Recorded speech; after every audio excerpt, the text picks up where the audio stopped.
Bienvenue dans Naturellement là, le podcast qui explore l'intuition. Je suis Marika, coach de vie intuitive. J'accompagne celles et ceux en quête d'évolution. À chaque épisode, je partage mes explorations intuitives, des échanges croisés et des ponts parfois surprenants avec la science.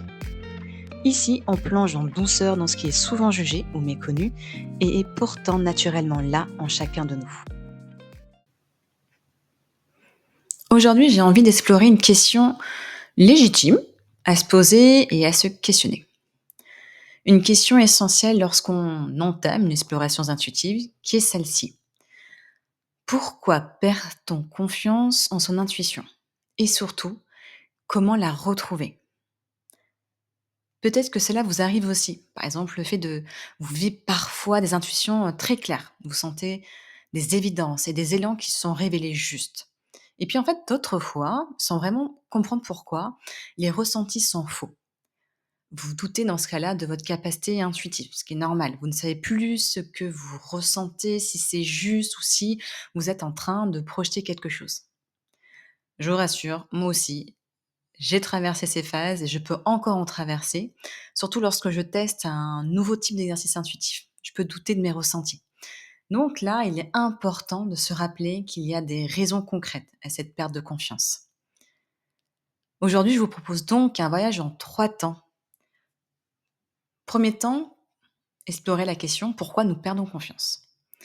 Deuxième temps, vous transmettre 9 conseils pour retrouver sa confiance et clarifier son discernement intuitif. Et troisième temps, la question que faut-il retenir de cet épisode au final. Donc voyons déjà pourquoi perd-on confiance en son intuition. Pour moi, il y a 4 raisons là que je vois. La première raison, c'est l'éducation. L'éducation, voilà, on le sait tous, on apprend à penser, mais pas du tout à ressentir. Et dès l'enfance, donc on apprend à se justifier, nos propos, nos calculs, à raisonner, à prouver. Là, c'est vraiment logique, à fond. Et donc, c'est comme ça que petit à petit, sans même qu'on s'en rende compte, on va peut-être cesser d'écouter cette part intuitive qui est spontanée, qui est simple et qui est présente en nous déjà depuis l'enfance. Comme le dit Véronique Redon, ingénieure patrimoniale et exploratrice intuitive, pour retrouver l'intuition, il faut apprendre à retrouver, à se connecter à cette part en nous, cet enfant libre, joyeux, curieux, qui ose explorer ses envies naturelles sans se demander si c'est raisonnable ou pas. Parce que, à se rappeler, notre intuition reste présente malgré tout. Deuxième raison, le perfectionnisme. Et oui, qui veut avoir la bonne intuition d'un coup, mais en fait, ça bloque l'intuition. Et je pense qu'on est beaucoup comme ça à vouloir bien faire. On veut comprendre l'intuition de suite, sans se tromper. Mais, sans surprise, l'intuition ne fonctionne pas comme ça. Elle n'apparaît pas sous pression, elle n'apparaît pas non plus quand nous cherchons, la perfection, elle n'apparaît pas quand nous ne voulons pas nous tromper. À retenir que le perfectionnisme crée de la crispation et l'intuition passe uniquement dans un espace vraiment de détente et de lâcher prise. Troisième raison, le mental. Oui, oui, oui, ce petit mental qui est là pour nous protéger, c'est son rôle, hein. Il s'assure que, on ne prend pas de risques inconsidérés, qu'on ne fait rien de dangereux. Lui, c'est le mode survie, survie et survie. Mais lorsque notre intuition perçoit quelque chose qui n'est pas rationnel, oui, ça va être direct, immédiat, subtil et surtout non raisonné, là, le mental se méfie. Il va peut-être critiquer, remettre en question l'information captée, exiger des preuves, enfin. Enfin bref, il veut que tout soit logique. Cette friction entre intuition et mental crée le doute. Ce doute coupe momentanément l'accès à notre intuition. Pas parce qu'elle n'est plus là, mais parce que nous sommes plus disponibles finalement pour l'entendre. Et ensuite, une autre raison de ma perception qui fait que on va perdre confiance en son intuition, c'est les émotions, qui sont de faux amis de l'intuition. D'ailleurs, Alexis Sompion et Marie-Estelle Couval, co-directeurs de l'Institut Iris, parlent des faux amis de l'intuition. Pour eux, ce sont donc nos émotions, nos désirs, nos peurs, mais également nos projections et nos jugements. Tout ce qui est subjectif. Mais nous, on va rester sur l'émotion là. Par exemple, on peut sentir une montée d'enthousiasme, mais en fait, ça va être lié à un désir et non à une intuition.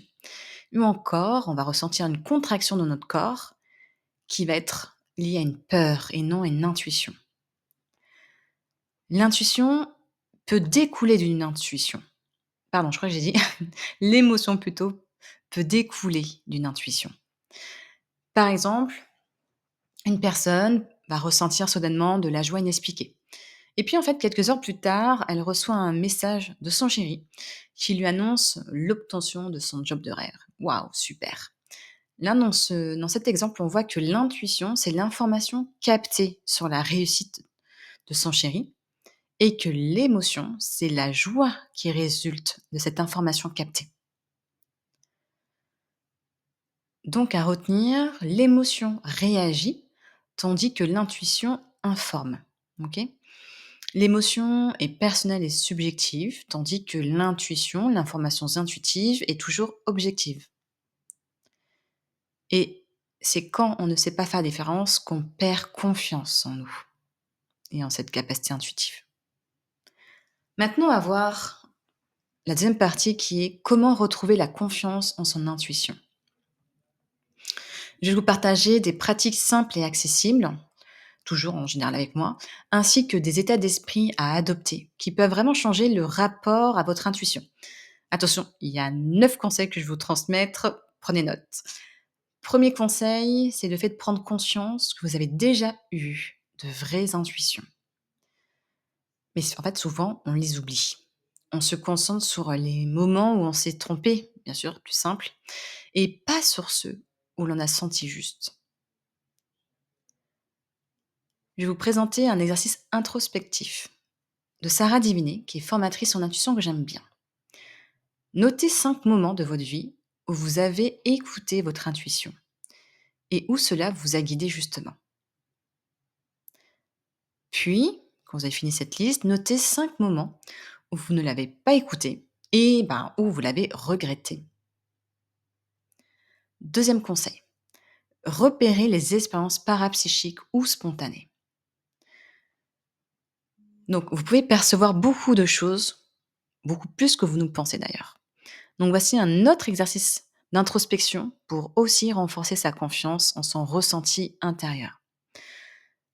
Notez les perceptions inhabituelles, par exemple les synchronicités, les rêves prémonitoires, les expériences télépathiques, ou encore les intuitions spontanées, que vous avez choisi de provoquer de manière très consciente ou qui sont très spontanées. Ensuite, troisième conseil, découvrez vos canaux intuitifs privilégiés. Parce que, en fait, nous nous intuitons pas de la même manière. Certaines personnes perçoivent des images internes, d'autres, ça va passer par le corps, ou ça peut être aussi, d'autres vont entendre des phrases ou vont savoir sans savoir comment. Je vous propose un autre exercice d'introspection, encore proposé par Sarah Diviné. Lisez un texte qui stimule les 5 sens. Donc ça peut être un texte, sur le voyage, je trouve que ça fonctionne assez bien. Un texte sur le voyage. Puis évaluez les différents canaux sur 10 en vous demandant pour chacun des canaux, sur une échelle de 0 à 10, jusqu'où mon attention s'est portée lorsque j'ai lu le texte. Donc vous faites par exemple pour le canal visuel, donc tout ce qui est est-ce que vous avez vu des images quand vous avez lu le texte? Vous évaluez sur 10. Après le canal kinesthésique, donc c'est, lorsque vous avez, lu le texte, est-ce que vous avez ressenti votre corps? Est-ce que vous arrivez à percevoir les sensations dans votre corps? Canal auditif, donc c'est là, ce que vous avez pu entendre lorsque vous avez lu, le texte. Canal gustatif, ce que peut-être vous pouvez, sentir dans votre bouche si vous avez lu en plus un texte de voyage où on parlait de manger une mangue, par exemple. Et après la même question sur le canal olfactif, donc les senteurs. Cet exercice permet de donner une cartographie. Ça aide à comprendre comment l'intuition peut s'exprimer en vous. Et bien sûr, ça augmente la confiance vu qu'on a plus de clarté sur notre fonctionnement. Quatrième conseil, tenir un journal intuitif quotidien. Ça, pour ceux qui me suivent depuis le début ou qui ont écouté plusieurs de mes épisodes, vous l'avez bien compris, c'est vraiment mon exercice préféré. Donc c'est vraiment l'idée dans un carnet d'écrire quelques lignes chaque jour et relire ses notes, c'est important. Ça apporte vraiment des bienfaits dans son exploration intuitive. Et en plus, le fait de noter, on voit sa progression. On note, on relit et c'est là qu'on voit sa progression. On peut aussi observer ce qui a été juste en termes de informations intuitives captées et on peut aussi, fort intéressant, repérer ces mécanismes d'erreur. Tiens, pourquoi je me suis trompée à ce moment-là? Qu'est-ce qui a biaisé? Une biais cognitif? Est-ce que c'est une émotion? Et cetera. Et finalement, le fait de faire ce travail-là, on va, affiner notre discernement. Cinquième conseil, prendre conscience de la différence entre intuition avec désir, émotion. Quand une émotion surgit, demandez-vous quelle perception a provoqué cette émotion. Donc ça peut être un souvenir, ça peut être une projection dans le futur, ça peut être une peur, un désir ou une information subtile captée. Vous pouvez nommer l'émotion, la noter, l'observer, parce que tout cela permet de la séparer de votre intuition. Sixième conseil, validez vos réussites. Il y a beaucoup de personnes intuitives qui se sabotent malheureusement. Et puis des fois même sans s'en rendre compte. Elles peuvent vivre une intuition juste, mais dans ce cas, elles vont avoir tendance à dire oui mais, vous savez le fameux oui mais. Oui mais j'avais sûrement deviné, oui mais j'ai dû le comprendre inconsciemment, oui mais j'ai eu de la chance. Quelque chose comme ça. Finalement, c'est comme couper une fleur dès qu'elle éclot. Franchement, c'est dommage. Et c'est un peu comme tout, hein, l'intuition vraiment ça se renforce lorsqu'elle est reconnue. Alors la prochaine fois que vous avez une intuition, dites-vous plutôt: «Waouh, mais en fait c'est génial!» et c'est vraiment ça marche et ça fait du bien. Septième conseil, le fait de s'autoriser à faire des erreurs. Ah ça c'est pas facile, hein, c'est vraiment pas facile, accepter de faire des erreurs et pourtant aucune exploration, que ça soit là intuitive ou autre, n'est parfaite. Rien n'est parfait. Donc c'est normal de se tromper. C'est même, j'ai envie de dire, souhaitable parce que c'est dans l'erreur que l'apprentissage se renforce. Donc s'il y avait vraiment une phrase à retenir ici, ça serait: «Faites des erreurs et retirez vos leçons, vos apprentissages». Huitième conseil, l'avant-dernier, retrouvez le jeu et l'absence d'enjeu. Essayez chaque jour de vous lancer un petit défi là, intuitif sans conséquence. Quelque chose de simple déjà et puis si possible d'amusant bien sûr, ce qui enlève la pression. Ça peut être par exemple le fait de demander à votre intuition: «Ai-je reçu du courrier aujourd'hui?» ou encore le fait de suivre son intuition quand vous repensez à quelqu'un, ça fait une, deux, trois, voilà, fois et là, contactez-le. Envoyez-lui un petit message ou appelez-le, dites-lui: «Bonjour untel, bonjour Florian, je pensais justement à toi, comment vas-tu?» et peut-être, c'est pas le but, mais des fois ça arrive. Peut-être le retour de votre ami, ça va être de votre proche: «Ah bah tiens, je pensais justement à toi» ou «Je pensais à toi ce dernier temps». Peut-être. Et ensuite, dernier conseil pour aujourd'hui, le fait d'échanger, de parler avec d'autres intuitifs. On sait, seul, on peut avancer dans son coin. À plusieurs, on va plus loin. On se sent déjà clairement moins seul dans son exploration. On s'inspire, on se rassure parce qu'on va comprendre aussi. Les autres aussi ont des doutes, ont des questionnements. Des fois, ils n'y arrivent pas à 100% du premier coup, etc. Et on va se sentir reboosté. D'ailleurs, si vous êtes à Montpellier, j'ai créé un groupe d'intuitifs. En général, on se réunit une fois par mois. Donc vraiment, n'hésitez pas à me contacter si vous souhaitez le rejoindre, ça sera avec grand plaisir. Et je vous rassure, c'est vraiment ouvert à tout niveau. Et à chaque fois, lorsqu'on se retrouve, c'est toujours dans la bienveillance, il y a toujours un temps d'échange. On va parler sur une thématique et on va pratiquer. Et pour finir l'épisode du jour, ce qu'il faut retenir. Donc déjà, la plupart du temps, oui, on peut perdre confiance parce que l'on confond trois choses. Déjà, l'intuition véritable, qu'est-ce que c'est? On l'a vu. L'intuition véritable qu'on va confondre parfois avec une émotion, peur, envie, etc. Ou on peut la confondre avec un mécanisme mental qui est automatique. Par exemple, les biais cognitifs qu'on a vus dans l'épisode précédent, un souvenir, une habitude, etc. Et puis en plus, quand on se trompe, on croit que c'est l'intuition. Et finalement, c'est comme si on se disait: «Oh, je me suis brûlée avec de l'eau. Franchement, j'ai plus confiance dans l'eau, c'est fini». Eh bien, l'intuition ne faillit pas, elle est toujours juste. Si vraiment il y avait une autre information à retenir, ça serait celle-ci, elle est toujours juste.